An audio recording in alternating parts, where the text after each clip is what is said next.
Hello everyone, welcome back to my another YouTube video. So in the today's video, we'll be discussing the most important numericals of the national income.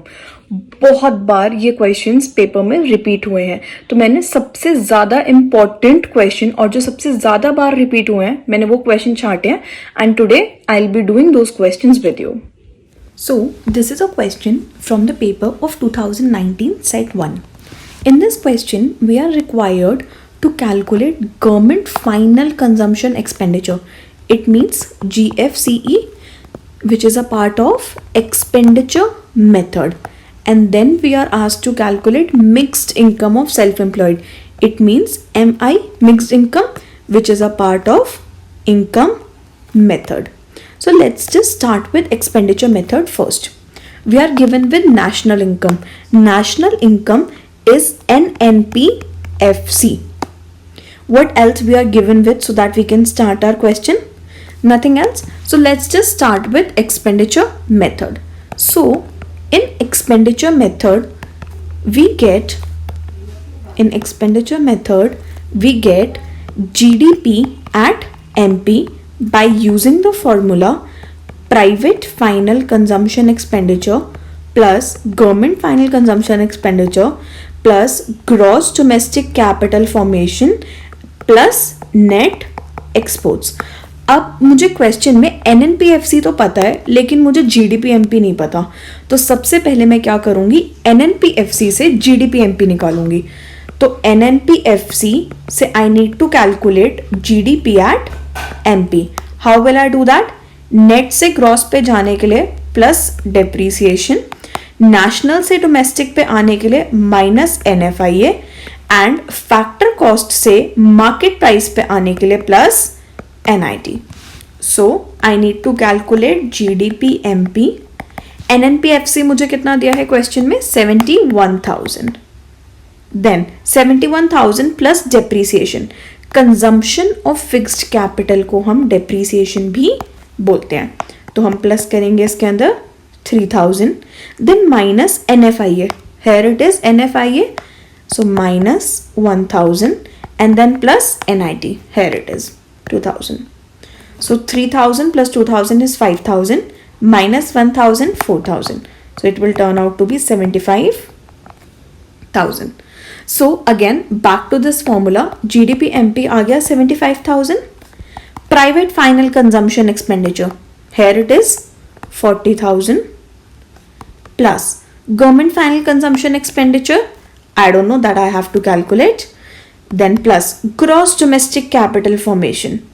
Am I given with this? Yes. Gross domestic capital formation is 10,000 and net exports, there it is, net exports is 5,000.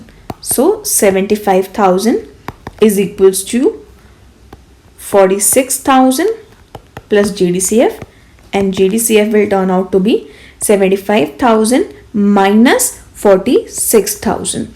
That will turn out to be 29,000. So हमें GFCE मिल गया, that is 29. Let's calculate mixed income from income method. Income method मुझे क्या result देता है? NDP at FC. But in the question I'm given with NNP at FC. So first I'll calculate NDP at FC. How will I do that? I am given with NNPFC and I need to go to NDP at FC. How will I move there? National से domestic पे कैसे जाते हैं? Minus NFIA. So we are given with NNPFC at 71,000. So NNPFC 71,000 and minus NFIA. NFIA is 1,000. So minus 1,000, it will turn out to be 70,000. So NDP at FC is 71,000.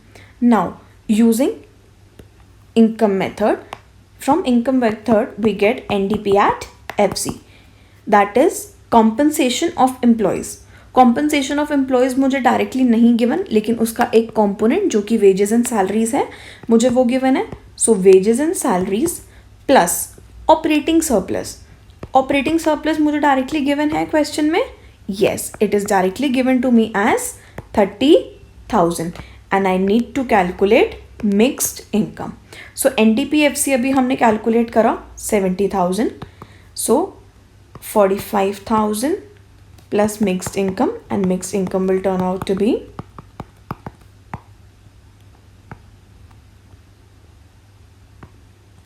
25,000. So we have completed our question. Government final consumption expenditure is 29,000 and mixed income is 25,000. So this was a 6-marker question. Moving on to another question. This is a question from 2016 CBSE Delhi paper. It was asked for 3 marks. So in this question, I am required to calculate NVA at FC. NVA at FC. लेकिन जो मुझे components दिए हैं sales, unsold output या single use producer good, मुझे ये सब पढ़ के पता चल रहा है कि ये क्वेश्चन वैल्यू एडिशन का क्वेश्चन है. तो वैल्यू एडिशन मेथड मुझे क्या रिजल्ट देता है? GVA एट MP, जिसको मैं क्या बोलती हूँ, GDP एट MP भी बोल सकती हूँ. वैल्यू एडिशन का क्या फॉर्मूला है? So GVA at MP is calculated by value of output less intermediate consumption. अब वैल्यू ऑफ आउटपुट को मैं फर्दर स्प्लिट कर सकती हूँ. कैसे?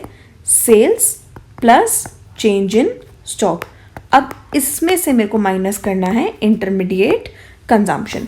सेल्स मुझे डायरेक्टली क्वेश्चन में 20 गिवन है. Change in stock, unsold output, इसको मैं बोलती हूँ चेंज इन स्टॉक, और इसमें से मैं माइनस करूँगी इंटरमीडिएट कंजम्पशन. अब इन्होंने जो ये सेकंड पॉइंट लिखा है single use producer good, this is intermediate consumption and I will subtract 5. तो GVMP तो आ गया मेरा 17, लेकिन क्वेश्चन में कैलकुलेट क्या करना है? NVA at FC. अब NVA एट FC कैसे निकालेंगे? मैं कहाँ पर हूँ? GVAMP पे. ग्रॉस से नेट पे जाने के लिए माइनस डेप्रीसिएशन, मार्केट प्राइस से फैक्टर कॉस्ट पे जाने के लिए माइनस NIT. अब इस क्वेश्चन में ना एक हमें ट्विस्ट दे रखा है, ध्यान से देखो. मुझे दे रखा है durable use producer good with a life span of 10 years. ये मुझे इनडायरेक्टली डेप्रीसिएशन दे रखा है. डेप्रीसिएशन कैलकुलेट करने का एक और फॉर्मूला होता है जो हमारी बुक्स में नहीं लिखा, which is cost minus scrap value upon life. इसका मतलब वो एसेट मैंने कितने रुपए का खरीदा था उसकी कॉस्ट क्या है. यहाँ पर क्वेश्चन में दे रखी है उसकी cost. Durable use producer good, उस गुड की वैल्यू कितनी है? 10. स्क्रैप वैल्यू मेरे को क्वेश्चन में नहीं गिवन. स्क्रैप वैल्यू मतलब अगर आप 10 साल उस गुड को यूज़ कर लेते हो तो भी अगर आप उसको सेल करते हो, उससे अगर आपको कुछ पैसे मिलते हैं, उसको बोलते हैं स्क्रैप वैल्यू. मुझे नहीं गिवन क्वेश्चन में, तो मैं लूँगी 0. अपॉन लाइफ, लाइफ मतलब वो गुड कितने साल चलेगा, तो यहाँ पर दिया है लाइफ स्पैन ऑफ 10 years, सो 10. तो इस क्वेश्चन में डेप्रीसिएशन आ गया 1. So this was a twist. ये एक और नया तरीका है डेप्रीसिएशन देने का क्वेश्चन में. GVAMP is 17, depreciation is 1 and taxes on production is 1. Subsidies नहीं दे रखी तो मैं उसको कंसिडर नहीं करूँगी. NIT का फॉर्मूला क्या होता है?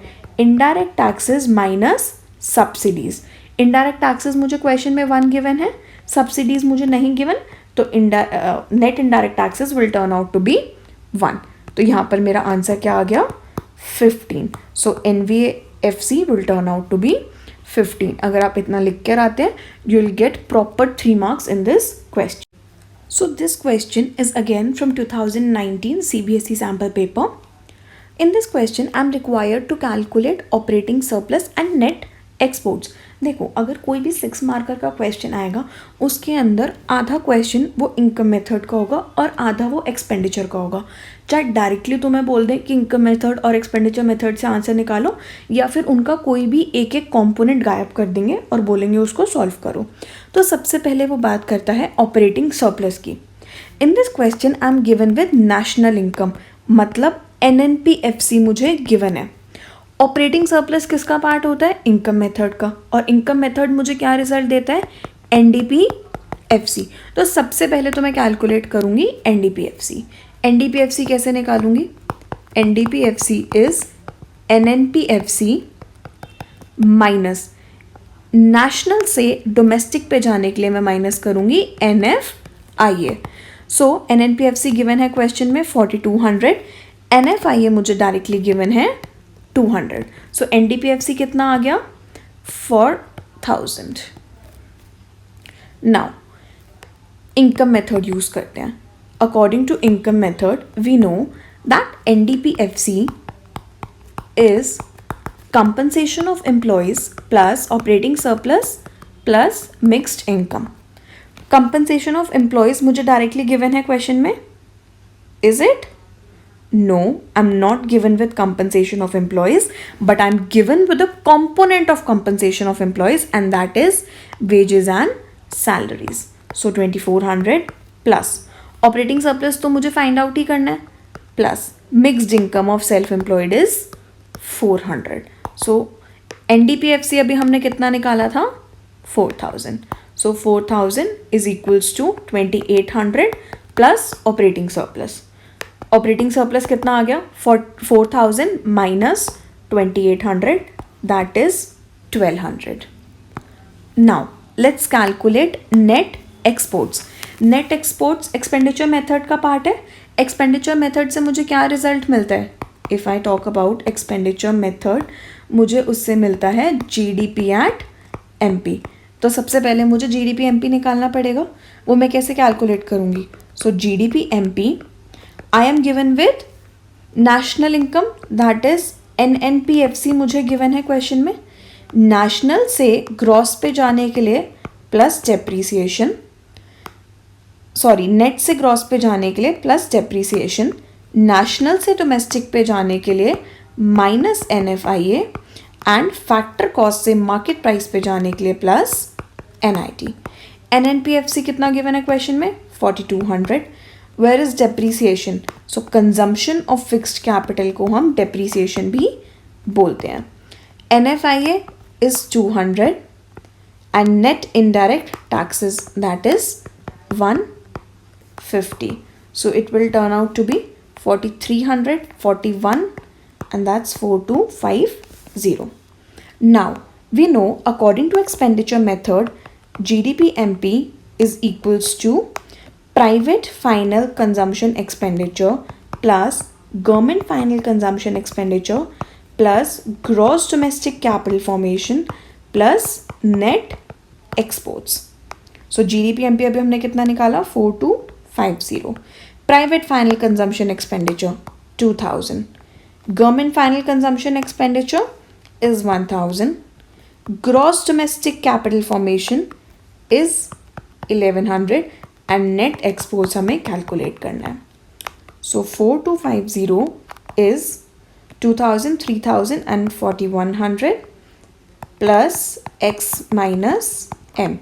So exports minus imports, that is net exports, कितना आ गया? 150. तो यहाँ पर सॉल्व हो गया क्वेश्चन। ऑपरेटिंग सरप्लस मेरा कितना आया? 1200 एंड नेट एक्सपोर्ट्स कितना आया? 150. So again this was also a 6 marker question जिसमें आपको 3 मार्क्स मिलेंगे ऑपरेटिंग सरप्लस कैलकुलेट करने के लिए एंड 3 मार्क्स आपको मिलेंगे net exports calculate. I hope you understood the questions. Still अगर आपको किसी क्वेश्चन में कोई डाउट है तो आप मुझे कमेंट बॉक्स में बता सकते हैं। Do give a thumbs up to my video and subscribe to my channel. Thank you for watching.